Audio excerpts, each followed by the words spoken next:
that question we have given a cell of EMF E is connected a resistance capital R. The potential difference between terminal of cell is found to be B. The internal resistance of cell must be.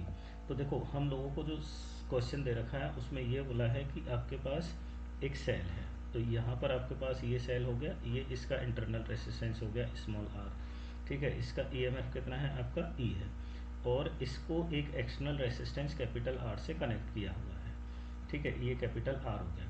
तो अब इस circuit में क्या होगा, यहाँ से current कुछ flow करेगा, तो करंट की वैल्यू यदि मैं निकालता हूँ तो I is equal to EMF upon total resistance, ये करंट की वैल्यू होगी, ठीक है।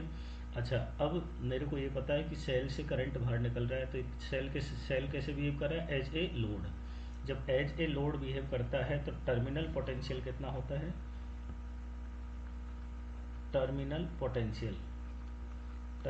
पोटेंशियल जो होगा आपका टर्मिनल पोटेंशियल डिफरेंस है ना, terminal potential difference B is equal to होता है E माइनस आई आर, ठीक है।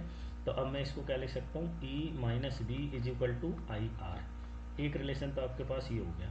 दूसरा मेरे को ये पता है कि ये जो सेल है ना, वो इस R रेसिस्टेंस के अक्रॉस कनेक्टेड है, तो इस कैपिटल R के अक्रॉस जितना पोटेंशियल डिफरेंस होगा उतना ही सेल का टर्मिनल पोटेंशियल डिफरेंस होगा।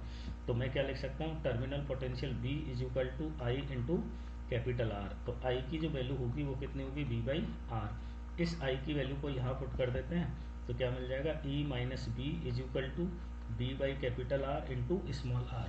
अब हमको चाहिए क्या, इंटरनल रेजिस्टेंस ऑफ सेल, तो इसको मैं क्या लिख सकता हूँ, E minus B into R upon B is equal to small r। ये क्या हो जाएगा, इंटरनल रेजिस्टेंस ऑफ सेल हो जाएगा, ठीक है।